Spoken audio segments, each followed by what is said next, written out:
Entraré por sus puertas con cantos de loor, por sus atrios con alabanza. Y diré, este es el día que hizo el Señor, me gozaré y alegraré en él.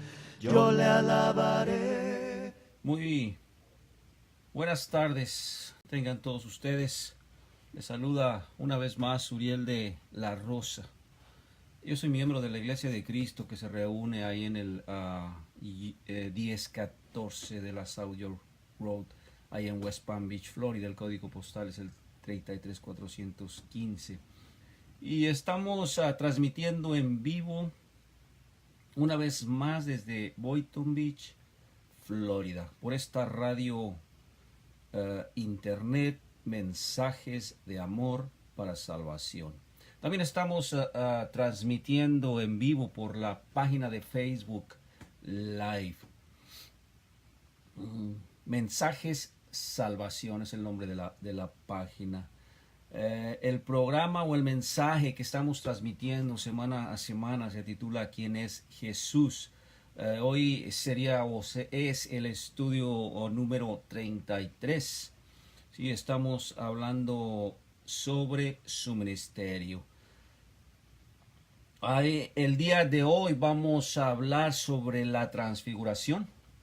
Vamos a hablar sobre ese relato que encontramos ahí en el Evangelio de Lucas, capítulo 9, versículos del 28 en adelante. Antes de...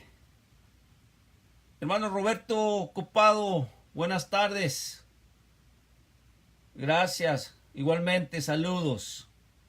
Hermana María Luisa Flores, Dios te bendiga. Oh, claro que sí, hermano. Ganas no me faltan. Por allá están nuestras raíces, por San Luis Potosí. Antes de iniciar con la clase, vamos a tener una oración. Inclinemos nuestro rostro.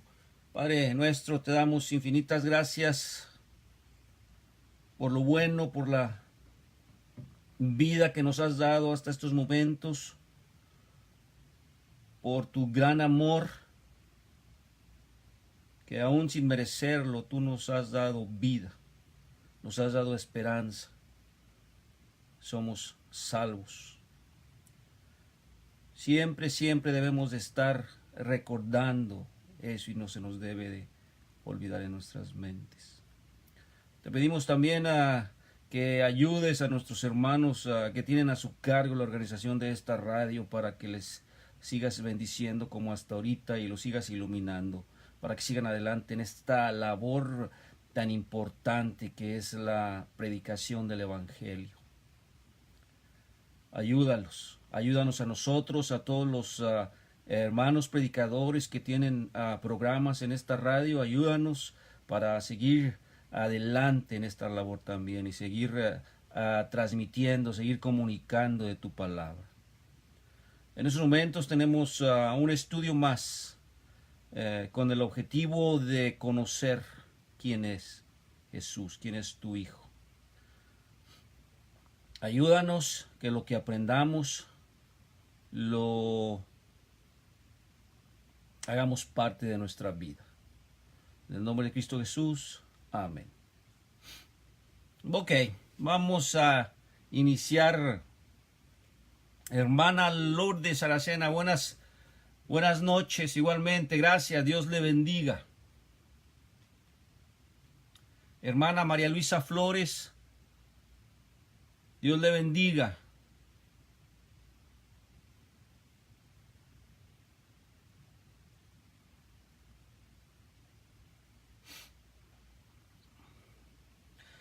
Vamos a iniciar con una lectura, como ya es costumbre. Vamos a abrir nuestras Biblias ahí en el Evangelio según San Lucas, capítulo 9, versículos del 28 en adelante.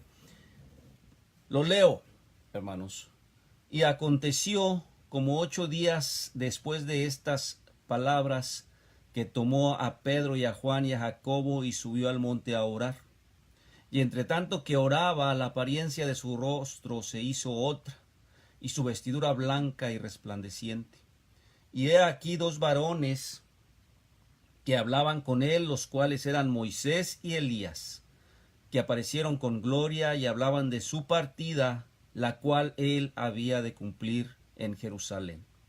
Y Pedro y los que estaban con él estaban cargados de sueño, y despertando vieron su gloria y a los dos varones que estaban con él. Y aconteció que apartándose ellos de él, Pedro dice a Jesús: Maestro, bien es que nos quedemos aquí y hagamos 3 tabernáculos, uno para ti, uno para Moisés y uno para Elías, no sabiendo lo que decía. Y diciendo él esto, vino una nube que los cubrió, y tuvieron temor al entrar en la nube. Y vino una voz desde la nube que decía: Este es mi Hijo amado, a él oíd. Y pasada aquella voz, Jesús fue hallado solo, y ellos callaron, y por aquellos días no dijeron nada a nadie de lo que habían visto. Una prueba más, si lo podemos llamar así, una prueba más de la divinidad de nuestro Señor Jesucristo. Lo hemos venido diciendo desde que iniciamos el libro de Lucas, ¿sí? De hecho, el objetivo de estos evangelios es que la gente conozca quién es Jesús, que la gente conozca que Jesús es Dios, ¿sí? Que la gente conozca que Jesús es el Hijo unigénito de Dios. Hermana Tomasa Romero, que Dios la bendiga. Saludos. Hermano Mario González, saludos. Sí, este es un relato más que nos muestra exactamente eso, ¿sí? Que le muestra a los apóstoles, ¿sí?, quién era él, quién es él, ¿sí? Una semana después de la crítica confrontación con los 12 con respecto a su identidad, ¿sí recuerdan que los estaba cuestionando, ¿verdad? Les estuvo preguntando quién ustedes o los apóstoles, quién creía que era Jesús. Y si recuerdan la respuesta que dio Pedro, ¿verdad? Tú eres el Cristo de Dios. Tú eres el Cristo, el Hijo del Dios viviente. Pero también, después de que dio esa confesión Pedro, también a Pedro lo vemos tratando de impedir que Jesucristo sea muerto, ¿sí? Tratando de impedir que Jesucristo fuera llevado al matadero, a morir por nosotros, tratando de impedir el plan divino de Dios. Y es por eso que Jesucristo le llama el adversario, ¿verdad? Le llama Satanás, ¿verdad? Porque lo que está escrito, el plan divino de Dios está para cumplirte y para cumplirse. Y Pedro se estaba poniendo en medio de ese, estaba queriendo evitar ese plan divino. Y es por eso que Jesucristo lo reprende. Entonces, aquí se nos está diciendo que Jesús llevó a los 12 a una montaña alta para orar, ¿sí? Es dudoso que Jesús haya llevado a los 12 a la cima. Sí, probablemente ascendieron a un lugar apartado, en algún lugar de la ladera, ¿sí?, de la montaña, donde podrían encontrar privacidad. Tanto Mateo, este relato se encuentra en Marcos, en Mateo, ¿verdad? Y obviamente aquí en Lucas, en estos 3 evangelios. Tanto Marcos como Mateo indican que el Señor los separó por razones de privacidad, ¿sí? Mientras oraba, la apariencia de su rostro se hizo diferente, ¿sí? Y su ropa se volvió blanca.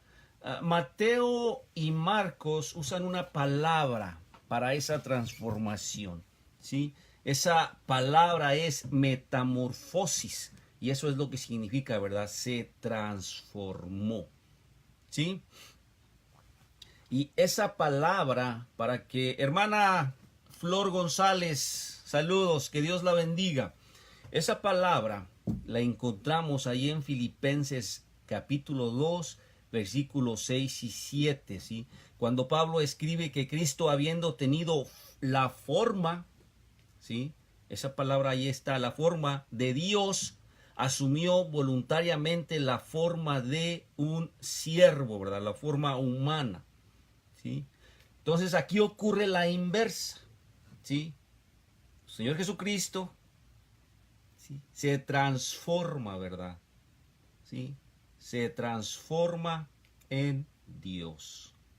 Así, simple y sencillamente. El Señor Jesucristo se transforma en Dios. Unos estudiosos dicen que este acontecimiento se llevó a cabo en el monte Hermón.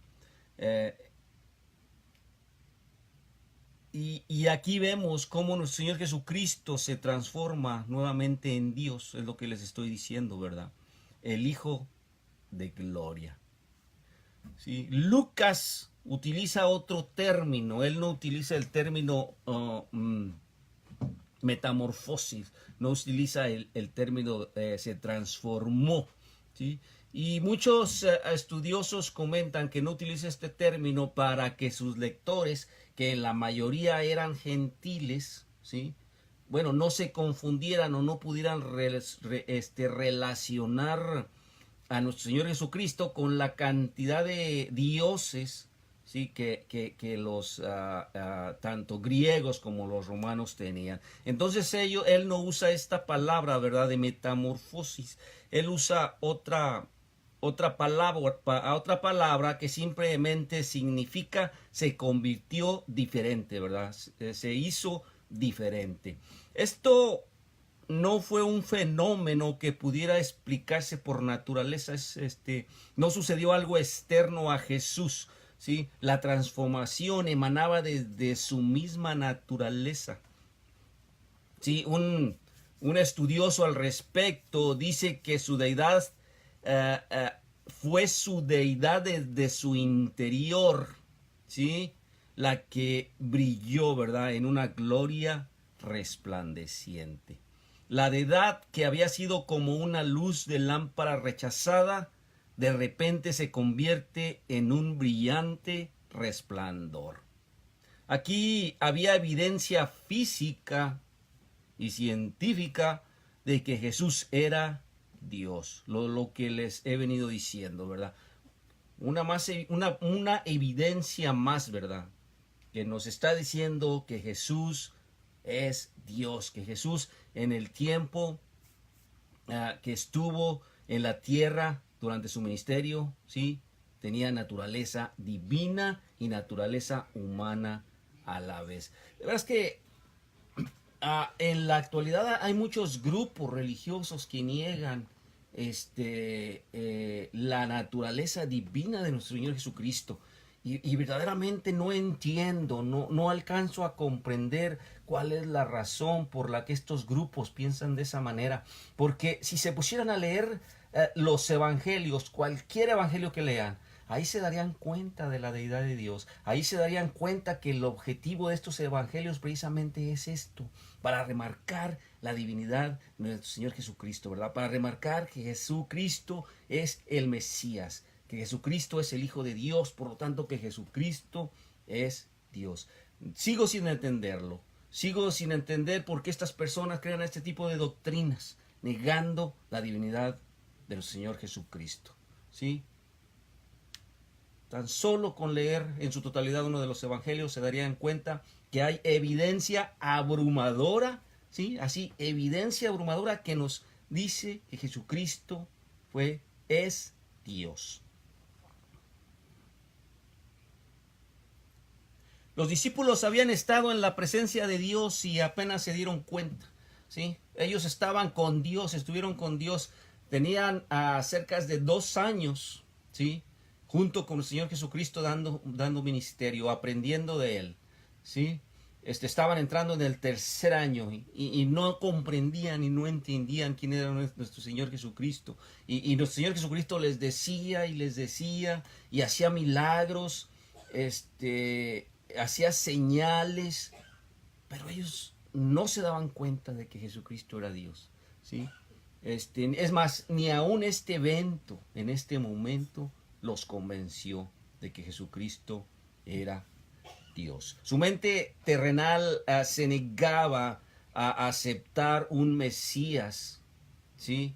De esa manera, ¿verdad? Ellos en su mente, al igual que en la mente de todos los judíos, estaban esperando a un Mesías terrenal, ¿verdad? Un rey terrenal, un rey material, un rey real que les resolviera sus problemas, que los liberara del yugo romano, del yugo de Herodes, que les diera abundancia material, que les resolviera sus problemas. Ellos, ese tipo de Mesías era el que esperaban. Entonces, el Mesías anunciado por Dios, para ellos no cabía en su cabeza ese Mesías. De hecho, empezaron a entender que Jesucristo era Dios después de que murió y resucitó. Ahí en Primera de Pedro, capítulo 1, versículos del 16 al 21, vemos esto, ¿sí? Ahí vemos cómo Pedro testifica de este evento para demostrar que lo que predicó sobre la deidad de Jesucristo no era un mito. ¿Sí? Pedro fue testigo presencial de la majestad, ¿sí?, de Cristo. Pero eso no fue todo, ¿sí? La transformación de nuestro Señor Jesucristo. De repente se produce otro fenómeno espectacular. Aquí estamos viendo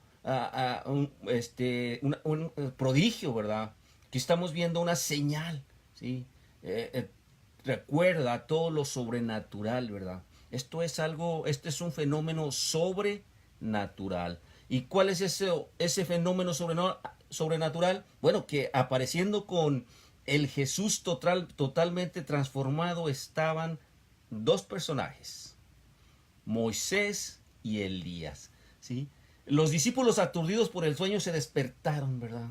Estaban llenos de asombro. Moisés y Elías habían estado muertos, ¿sí?, por más de 1000 años. Pero aquellos que han abandonado este mundo todavía viven en la presencia constante del Dios Todopoderoso, ¿sí? Y Él tiene el poder de hacer que aparezcan en cualquier momento y lugar adecuados para su propósito. ¿Qué dice nuestro Señor Jesucristo? Dios no es Dios de muertos, ¿verdad? Porque para Él todos están vivos, ¿sí? Pues aquí lo estamos viendo. Aquí estamos viendo a Moisés y a Elías. Moisés y Elías simbolizan a toda la ley, Moisés a la ley y Elías a los profetas. Y ellos estaban hablando, dice Lucas en su relato, que estaban hablando con Jesús acerca de su partida, ¿sí? De su partida. Esa palabra viene del griego exodón. Estaban hablando de su éxodo. Eso significa, ¿sí?, partida. Estaban hablando de su partida. Estaban discutiendo la inminente crucifixión y resurrección, ¿sí?, de Jesús. ¿Por qué eligió Dios este momento en particular para que este gran encuentro entre el cielo y la tierra se diera? Bueno, porque Jesús había llegado al parteaguas de su ministerio terrenal. ¿Qué les quiero decir con esto? Que ya estaba entrando en la etapa final de su ministerio, ¿verdad? Había finalizado el segundo año de su ministerio, estaba por iniciar el tercer año de su ministerio, ¿verdad? Pero en este tercer año de su ministerio, su popularidad había disminuido constantemente. Mucha gente dejó de seguirlo, muchos discípulos dejaron de seguirlo, los enemigos se incrementaron de manera tremenda. La gente que se oponía a él se incrementó también, inclusive al punto de quererlo matar. Entonces, este era el momento adecuado, ¿verdad? Todo parecía estar en contra de nuestro Señor Jesucristo. Entonces, este era el momento adecuado para enseñarle a sus discípulos quién verdaderamente era, ¿verdad? Dios, el Hijo de Dios. A partir de este punto, la popularidad es lo que les estoy comentando. La popularidad será reemplazada por el rechazo y la oposición. Su ministerio, visto desde perspectivas humanas, parecerá ser un fracaso trágico, ¿verdad? Es en este punto que Dios afirmará inequívocamente que no es así. ¿Qué queremos decir con esto? El plan divino, ¿sí?, de redención de la humanidad sigue, ¿sí? El plan divino de redención de la humanidad sigue adelante, ¿sí? Y es precisamente lo que nuestro Señor Jesucristo, es precisamente lo que Lucas, ¿sí?, está relatando y nos da a entender aquí.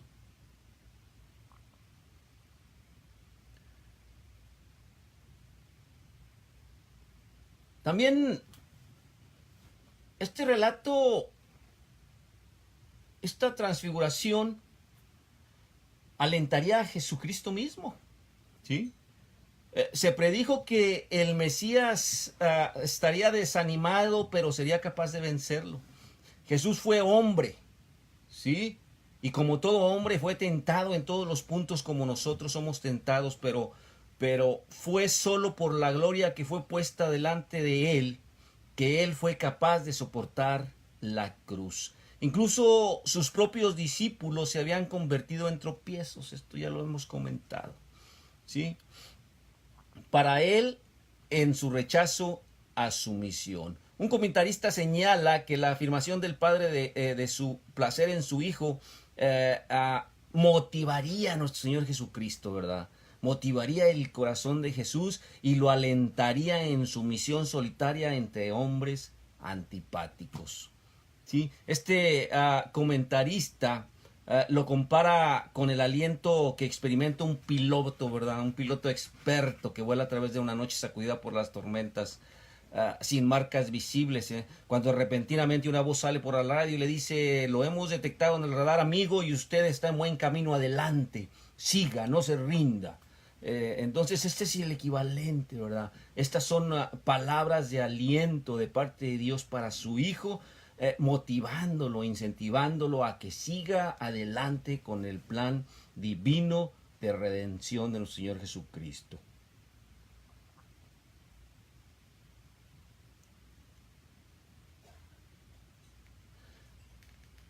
También, ¿por qué este evento? Bueno, pues otra razón sería la siguiente, ¿sí?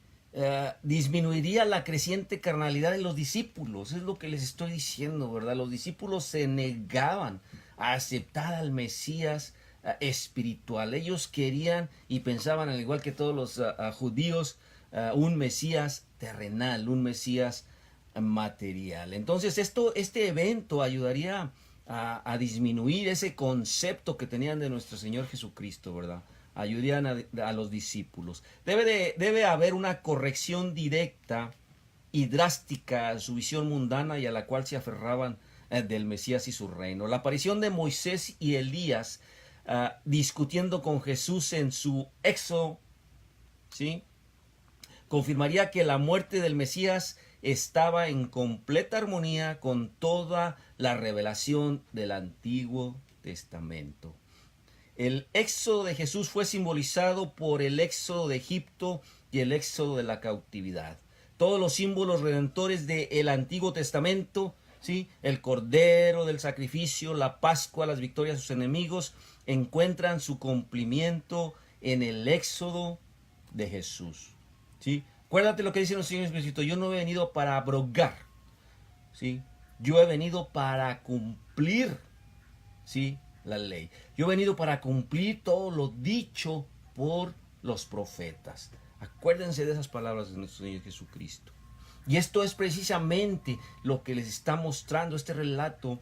Eso está mostrando a la gente. Ese relato está mostrando eso a los apóstoles, ¿sí? Que el plan divino está de acuerdo, ¿sí?, o va de acuerdo a lo dicho por Moisés, ¿sí?, la ley, y a lo dicho por los propósitos. También, ¿por qué este acontecimiento? Bueno, también fue para demostrar que la muerte del Mesías no fue un accidente. Estaba en el plan de Dios todo el tiempo. Mostraría que Dios siempre estuvo en control de todo.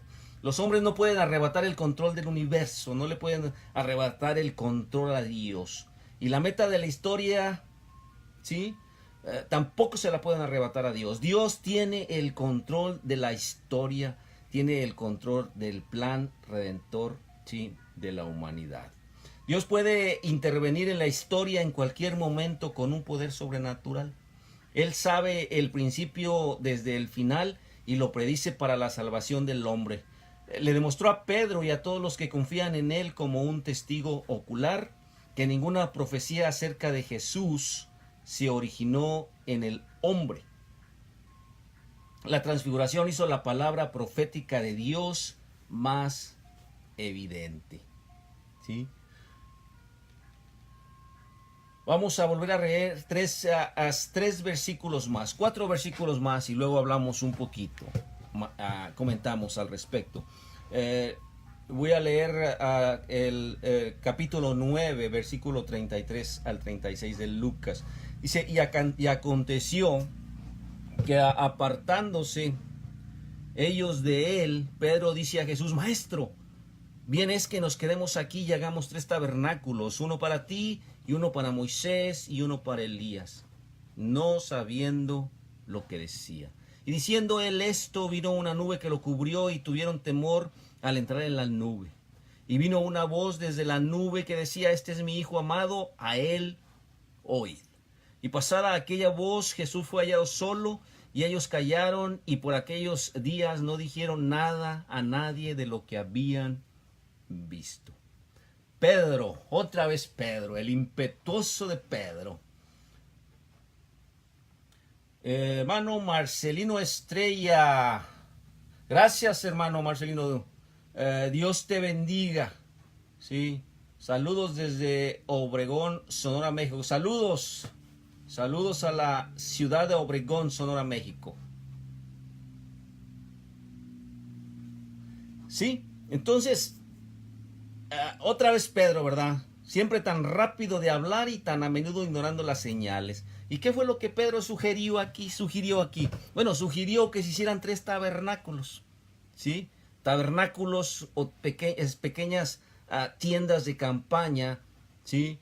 En honor a Jesús, a Moisés y a Elías, ¿sí? Los 2 grandes representantes del destino de Israel del glorioso pasado. Moisés y Elías se estaban yendo. Se había predicho que al comienzo de la era mesiánica se levantaría un profeta como Moisés y Elías vendría.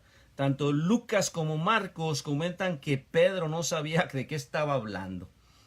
Aparentemente él había malinterpretado seriamente el significado de este momento sublime en el que el cielo estaba tan cerca de la tierra. Si se dan cuenta, estas palabras, la transfiguración fue un momento sublime en el que el cielo estaba tan cerca de la tierra. Esa es la transfiguración, así la puedes describir, como un momento sublime en el que el cielo estaba tan cerca de la tierra. Cuando Pedro dijo, es bueno para nosotros estar aquí, pudo haber estado sugiriendo que Jesús debería tomar esta transfiguración como una señal del cielo que cancela su predicción de muerte inminente. Siempre Pedro pensando otras cosas menos, pero sin entender el verdadero mensaje que debería de recibir, ¿verdad? De este acontecimiento. Quizás cuando dijo estas palabras, es bueno para nosotros estar aquí, pudo haber pensado, ya ves, Jesús, tú no vas a morir, tú eres Dios, tú vas a seguir adelante, ¿sí? Él tomó esta transfiguración como una señal del cielo que cancela su predicción de muerte inminente.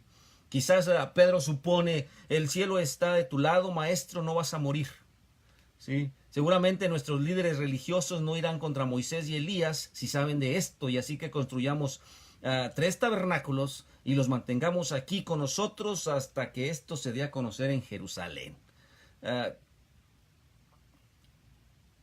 También dijo, hagamos 3 tabernáculos. ¿Qué piensan ustedes que estaba pasando por la mente de Pedro?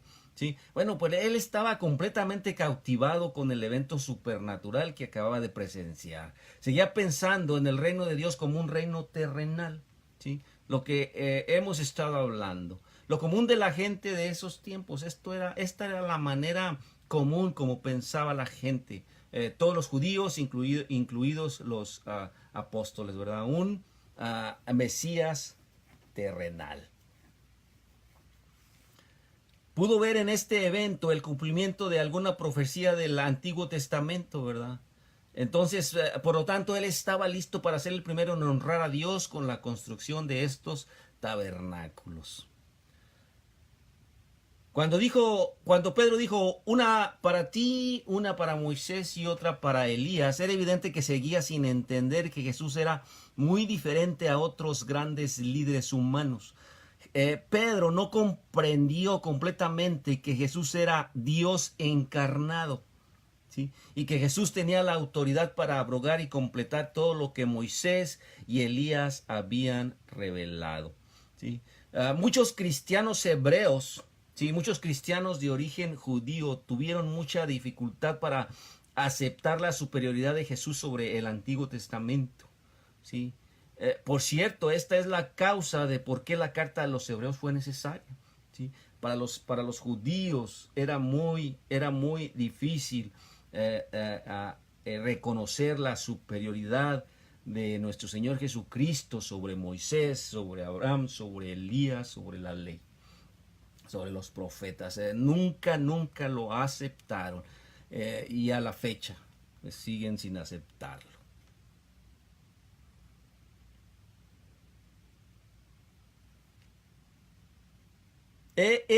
Ahí por qué las palabras de Lucas, ¿verdad?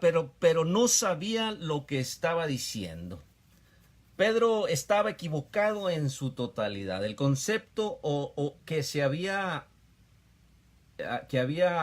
adquirido de lo que había visto estaba totalmente equivocado, simple y sencillamente.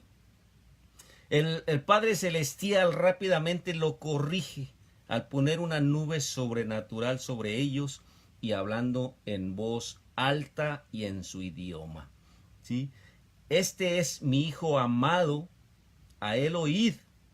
Esta palabra en griego significa uno que ha sido elegido por encima de otros, ¿sí? Es el que tiene la supremacía, ¿sí? Pero que es elegido y seguirá siéndolo. Esa palabra, eso significa a él oíd, ¿sí? El que tiene la supremacía, ¿sí? Desde el pasado hasta el presente y hasta el futuro, ¿sí? Y para comprender estas palabras de Dios sobre su Hijo, ¿sí? Vamos a leer algunas citas. Ahí te vas a dar cuenta que este comando, esta orden, ¿sí? Estaba para ser obedecida tanto por los discípulos, ¿sí? Como por toda la humanidad. Y esto está vigente hasta estos tiempos. Volvemos a lo mismo. No entiendo por qué muchos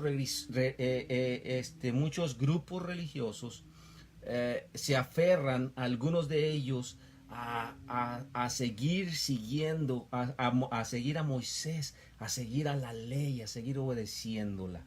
Si yo no lo entiendo y no lo comprendo. En este hecho, tan solo en este hecho nos está diciendo, ¿verdad? No más Moisés, no más la ley, no más Elías, no más los profetas, ¿sí?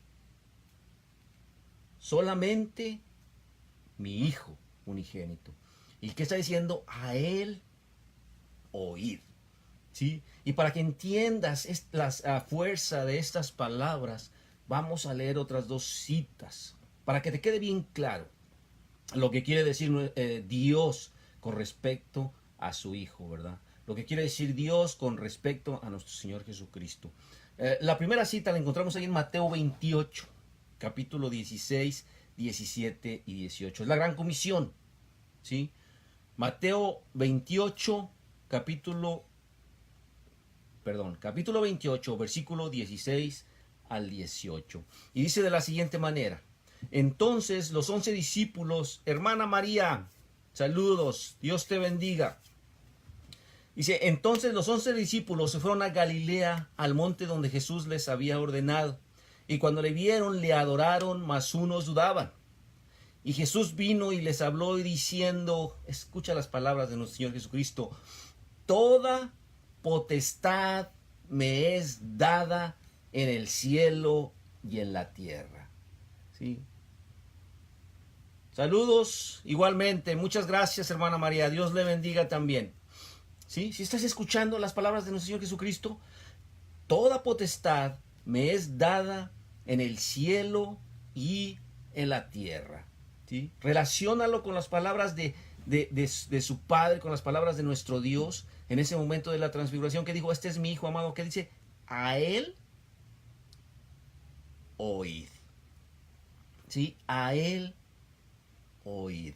Relaciónalo también con el momento en el que estaba siendo bautizado por Juan el Bautista, nuestro Señor Jesucristo, ¿verdad? También las palabras de Dios. ¿Sí? ¿Qué dice Luke? ¿Qué dice Mateo? ¿Qué dice nuestro Señor Jesucristo? Aquí según Mateo 28, capítulo 18, toda potestad me es dada. Entonces, una vez más, no más Moisés, no más la ley, no más Elías, no más profetas, una sola persona. ¿Sí? A esa persona es a la que tenemos que oír. A esa persona es a la que le ha sido dada toda autoridad. Eso significa potestad, toda autoridad. ¿Sí? Y no solamente en el cielo, o no solamente en la tierra, sino también en el cielo. ¿Sí? Te voy a leer otra cita para que te quede bien claro esto. ¿Sí? Esa la encontramos ahí en Hebreos capítulo 1, versículos 1 al 3. Lo leo. Hebreos capítulo 1, versículo 1 al 3. Dice, Dios, habiendo hablado muchas veces y en muchas maneras en otro tiempo a los padres por los profetas, y aquí yo también le incluiría y a la ley, y por la ley, en estos, escucha el versículo 2 de Hebreos capítulo 1, en estos postreros días nos ha hablado por su Hijo, a quien constituyó heredero de todo, por quien asimismo hizo el universo, el cual, siendo el resplandor de su gloria y la imagen misma de su sustancia, y quien sustenta todas las cosas con la palabra de su poder, habiendo hecho la expiación de nuestros pecados por sí mismo, se sentó a la diestra de la majestad en las alturas. ¿Sí? Junta todos estos pasajes, ¿sí? que te he dicho. ¿Sí? Junta todos estos pasajes. ¿Sí? Junta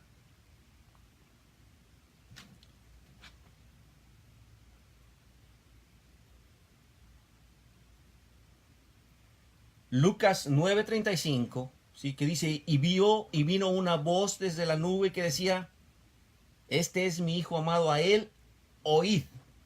¿Sí? A él oíd. Está hablando el Padre. Está hablando Dios Padre. ¿Sí? Está hablando de su Hijo. Está hablando de nuestro Señor Jesucristo. De su Hijo unigénito. Que dice, a él oíd. Y luego también junta esto con este versículo de la Gran Comisión de Mateo 28. ¿Sí? 18. Cuando Jesús vino y les habla y les dice, toda potestad me es dada en el cielo y en la tierra. ¿Sí? Toda autoridad me es dada en el cielo y en la tierra. Y luego Hebreos, ¿verdad? Hebreos capítulo 1, versículo 2. En estos postreros días, o sea, ahorita, en estos tiempos, Dios nos ha hablado, ¿qué? Por su Hijo, a quien constituyó heredero de todo, por quien asimismo hizo el universo. Una vez más, no más Moisés y la ley, ¿sí? No más Elías y los profetas. ¿Solamente quién? ¿Solamente por quién nos habla nuestro Dios Padre? Por medio de su Hijo, ¿sí? Nuestro Señor Jesucristo. Y esto siempre lo debemos de tener bien presente y siempre lo debemos de tener en nuestras mentes. Que no se nos olvide. Cuando Dios dejó de hablar, Mateo nota que los discípulos cayeron al suelo llenos de asombro y miedo, cubriendo su rostro. En eso Jesús se acercó y los tocó y les dijo: levántense y no tengan miedo. Entonces ellos miraron a su alrededor y ya no estaba más Moisés, ni Elías, ni la nube, solamente Jesús. Mateo y Marcos notan que cuando descendían del lado de la montaña, Jesús les ordenó que no le contaran a nadie lo que habían visto hasta que el Hijo del Hombre resucitara de entre los muertos. Y sorprendentemente no lo hicieron. ¿Sí? ¿Ustedes creen que el pueblo judío les habrían creído? ¿Sí? Lo que ellos habían visto. Yo lo dudo, hermano. ¿Ustedes creen que si los apóstoles les hubieran dicho en estos momentos al pueblo judío: no más Elías, ¿sí? No más Moisés, solamente Jesús, ¿ustedes creen que el pueblo les hubiera creído? Lo dudo. Hoy en día, los hombres que no aceptan la resurrección corporal de Jesucristo como un hecho histórico desacreditan la transfiguración de Jesús como un mito o una experiencia religiosa subjetiva y emocional de los discípulos. Pero Pedro, una vez más te lo digo, fue testigo ocular y él declara enfáticamente que no era un mito, que fue real lo que vio, que fue real esa transfiguración de nuestro Señor Jesucristo, ¿sí? Que fueron reales Moisés y Elías, ¿sí? Los personajes que vio. Esa confesión de Pedro la encontramos en Primera de Pedro, en la carta de él, Primera de Pedro, capítulo 1, versículos del 16 al 21. Entonces, la credibilidad y autenticidad del testimonio de Pedro es irreprochable. Este evento realmente sucedió y es justo lo que los tres evangelios afirman. ¿Sí? Y es justo lo que los tres evangelios afirman. Continuamos leyendo la palabra de Dios. Ahí vamos a continuar en el capítulo 9, versículo 37 en adelante. Capítulo 9, versículos 37 en adelante. Y aconteció que al día siguiente, cuando descendieron del monte, una gran multitud les salió al encuentro. Y he aquí un hombre de la multitud clamó diciendo: Maestro, te ruego que veas a mi hijo, porque es mi único hijo. Y he aquí un espíritu le toma y de repente da gritos y le sacude y le hace echar espuma, e hiriéndole difícilmente se aparta de él. Y rogué a tus discípulos que le echasen fuera y no pudieron. Y respondiendo Jesús dijo: Oh generación incrédula y perversa, ¿hasta cuándo he de estar con vosotros y os he de soportar? Palabras fuertes de nuestro Señor Jesucristo. Trae acá a tu hijo. Y cuando aún se iba acercando, el demonio le derribó y le sacudió violentamente.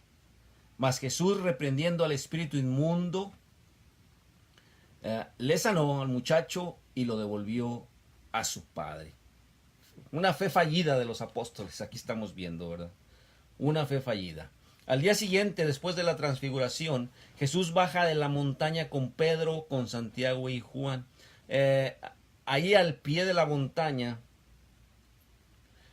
estaba en Lucas, María. Lucas capítulo 9, del 37 al 42. Evangelio según San Lucas capítulo 9, del 37 al 42. Sí, Al día siguiente, después de la transfiguración, Jesús baja de la montaña. Imagínate el relato. Imagínate los acontecimientos. Va bajando con Pedro, con Santiago y con Juan. Y te digo que te lo imagines para que puedas... no sé si esta palabra está adecuada, ¿verdad? Pero para que puedas visualizar a nuestro Señor Jesucristo, ¿sí? La actitud que tiene, ¿sí? Cuando se presentan estos acontecimientos. Te lo voy a hacer notar más adelante. Entonces, vemos que, lo estás visualizando, ¿verdad? Entonces vemos que Jesús va bajando de la montaña. Visualízalo, imagínatelo, ¿sí? Viene con Pedro, con Santiago y con Juan, ¿sí? Ahí, al pie de la montaña, hay una gran multitud de personas reunidas alrededor de los otros 9 apóstoles, ¿sí? Ellos se habían quedado al pie de la montaña durante la transfiguración. Si recuerdas, subió solamente con 3 de sus discípulos, con Pedro, Santiago y Juan. Este relato es al día siguiente. Entonces, los 9 discípulos restantes se habían quedado al pie de la montaña. La multitud estaba involucrada en una discusión con algunos eruditos judíos, con escribas. Al ver que Jesús se acerca, la multitud corre a saludarlo.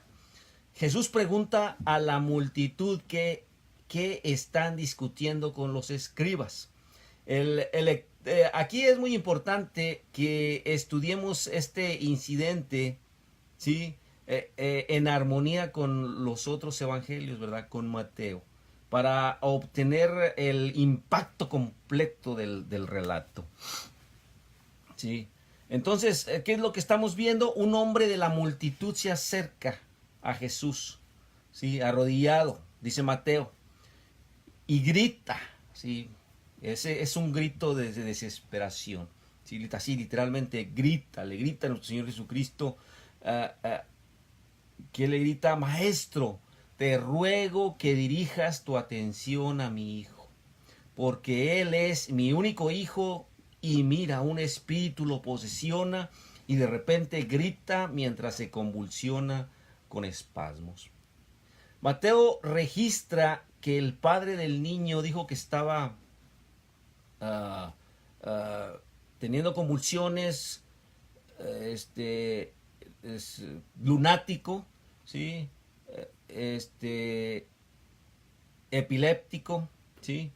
Lucas, como todo buen doctor, él dice que estaba teniendo espasmos, ¿sí? Esa es la palabra que está utilizando Lucas. El chico estaba poseído por demonio, ¿sí? El demonio, imagínate la terrible escena, ¿verdad? Es que se está llevando a cabo en frente de nuestro Señor Jesucristo, ¿verdad? Entonces vemos cómo el demonio torturaba al niño, haciéndolo caer sobre las lumbres, en agua, hacía que saliera espuma de su boca, rechinaba sus dientes, arrojaba, el demonio lo arrojaba al suelo y lo lastimaba, ¿sí? Luego el padre del niño le pone aún más fuego a la situación, o sea, aparte de decirle y pedirle que cure a su hijo, que sane a su hijo, ¿sí? Y aparte de describirle la manera tan terrible en la que su hijo estaba siendo castigado por ese demonio, ¿sí? Además de eso, le dice, mira lo que le dice este hombre, nuestro Señor Jesucristo, le dice, ya le supliqué a tus discípulos, o sea, le está dando la queja a nuestro Señor Jesucristo. Le supliqué a tus discípulos que echen al demonio de mi hijo, pero no pudieron, ¿sí? Los otros 9 discípulos que se quedaron ahí no podían y no pudieron echar no pudieron curar de este terrible mal a este joven. La reacción, aquí es a donde quiero llegar. Mira la reacción de nuestro Señor Jesucristo. ¿Sí? Estas palabras muestran molestia, ¿sí? Estas palabras muestran desesperación, ¿sí? Estas palabras muestran hasta cierto punto impaciencia de nuestro Señor Jesucristo. ¿sí? La reacción inmediata de Jesús fue acusar a sus propios discípulos de ser parte de una generación. O sea, él dijo, tan igual, básicamente le dice, ustedes están igual que la generación infiel y perversa, ¿sí? Y les pregunta, ¿sí? Les pregunta, en esa pregunta se nota cierta exasperación de nuestro Señor Jesucristo. Dice, ¿cuánto tiempo debo de soportar esto con ustedes? Aquí hacemos una pregunta. ¿Fue justificado Jesús hablar tan severamente a estos discípulos? ¿Sí? ¿Sí? ¿Tenía razón nuestro Señor Jesús al estar hablándoles? Pues claro que tenía razón, ¿verdad? Fue justificado nuestro Señor Jesucristo, ¿sí? Claro que sí. ¿Por qué debería ser parcial hacia cualquier persona? Él estaba siendo imparcial. Cualquier muestra de incredulidad, especialmente en personas a las que se les han hecho y se les ha dado y mostrado tantas oportunidades y señales extraordinarias para conocer la verdad, merece una corrección rápida y firme. En pocas palabras, no es posible que los discípulos estén todavía tan llenos de incredulidad. No es posible que los discípulos no entiendan con quién estaban, quién era el Señor Jesucristo. No es posible que nuestros discípulos, que estos discípulos a estas alturas, después de 2 años de ministerio, ¿sí? Sean incapaces de realizar este tipo de milagro, ¿sí? Eso es lo que les espera a nuestro Señor Jesucristo. Sí, tanto que he estado con ustedes, tanto que los he enseñado, tanto que les he demostrado que yo soy el Mesías, ¿sí? Pero esto no ha servido para nada, porque ustedes todavía no entienden y no comprenden, ¿sí? Verdaderamente quién soy yo. ¿Sí? Aquí vemos algo muy importante del Señor Jesucristo, y es una característica que nosotros debemos de tomar en cuenta. Jesús era una persona directa, una persona que hablaba lo que tenía que hablar, ¿sí? Jesús no se andaba con rodeos, ¿sí? Sí, para que no te sientas mal, mira esto y lo otro. No. Jesús era directo. Jesús cuando tenía, siempre tenía la razón, pero siempre les hacía ver a las personas que ellos estaban equivocados, ¿sí? ¿Se acuerdan de un relato que encontramos ahí en Juan? Parece que es el capítulo 6, cuando empieza a hablar fuerte. Los discípulos le dicen, hey, por lo que has dicho, muchos discípulos se han alejado, ¿sí? ¿Y qué dice nuestro Señor Jesucristo? Ay, se arrepiente y se preocupa porque habló fuerte y va y atrás de los discípulos. No, él dice, ¿qué? ¿Ustedes también se quieren ir? Váyanse, ¿sí? Así de directo era nuestro Señor Jesucristo. Y aquí está un ejemplo de cómo en realidad era, ¿sí? Muchas veces nos imaginamos a nuestro Señor Jesucristo como todo amor, ¿verdad? Toda tolerancia, pero no es así, ¿sí? Estudia el Evangelio para que te des muy bien cuenta de cómo en realidad era nuestro Señor Jesucristo. Y aquí vemos una característica muy importante que tenía él, que era una persona directa, una persona que no se andaba con rodeos, una persona que decía y corregía a las personas que estaban en error. Ya para finalizar, el relato nos dice que nuestro Señor Jesucristo sana al niño y se lo devuelve a su padre. Y toda la multitud se asombra, ¿sí?, ante la aparente demostración de la majestad, ¿sí?, de Dios Todopoderoso. Vamos a continuar leyendo, hermanos. Vamos a continuar leyendo ahí en Lucas capítulo 9, 43 al 45. Lucas capítulo 9, 43 al 45. Dice de la siguiente manera: y todos estaban maravillados de la grandeza de Dios, ¿sí?, lo que había pasado. Lucas, así es, Juanita. Lucas capítulo 9, versículos 43 al 45. Hermana Bonnie Romero, un gusto, gracias, bendiciones igualmente y muchos saludos. Sí, dice, y todos estaban maravillados de la grandeza de Dios y admirándose todos de todas las cosas que Jesús hacía. Dijo a sus discípulos, dejad que estas palabras penetren en vuestros oídos, porque el Hijo del Hombre será entregado en manos de hombres. Mas ellos no entendían esta palabra y les era encubierta para que no la entendiesen, y temían preguntarle de esta palabra.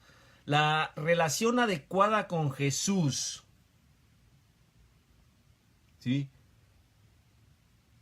La relación adecuada con Jesús no consiste en maravillarse con lo milagroso, ¿sí? Sino en la fe, ¿sí? Esa es la relación que debemos de tener, la relación correcta que debemos de tener con nuestro Señor Jesucristo.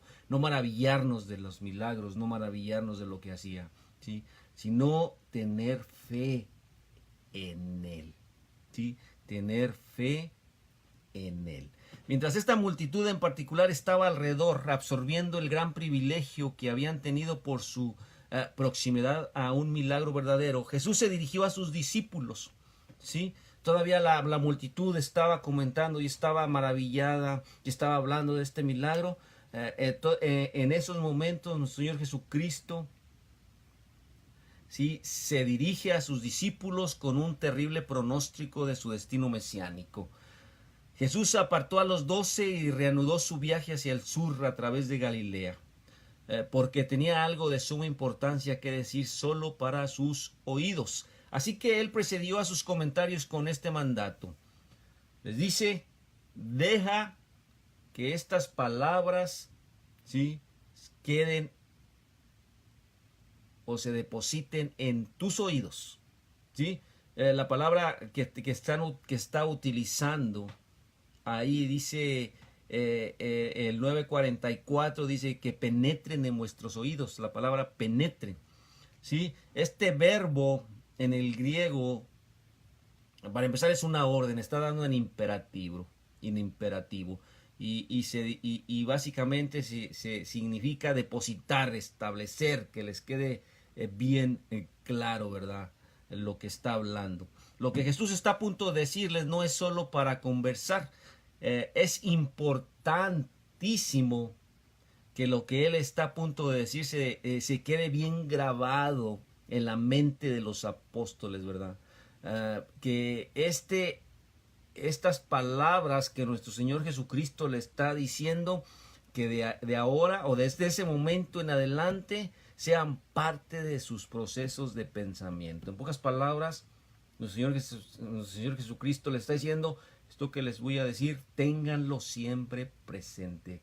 Que no se les olvide de aquí en adelante. Ténganlo siempre presente. ¿Y cuáles eran estas palabras tan importantes que nuestro Señor Jesucristo quería que los apóstoles tuvieran muy presentes? Bueno, pues que el Hijo del Hombre debe ser entregado en manos de los hombres. Su maestro, su Señor, el que recientemente confesaron que es el Santo de Dios, sería asesinado y resucitado otra vez después de 3 días. Es importante, ¿sí?, que ellos crean esto, porque es la voluntad de Dios para el Hijo del Hombre. Y se nos acabó el tiempo, hermanos. Se nos acabó el tiempo, ya cuando menos acordé. Son las 8:02. Terminamos por hoy este estudio. La próxima semana hablaremos más sobre estos 3 versículos, 9 de Lucas 9, 43 y 45. Me despido de ustedes, que tengan muy buenas tardes. La continuación sigue, todavía hay algunos más programas en la radio, mensajes de amor para salvación. Pero yo me despido, que tengan muy buenas noches, que Dios les alabaré, me gozaré y alegraré en Él. Yo le alabaré, me gozaré y alegraré en Él.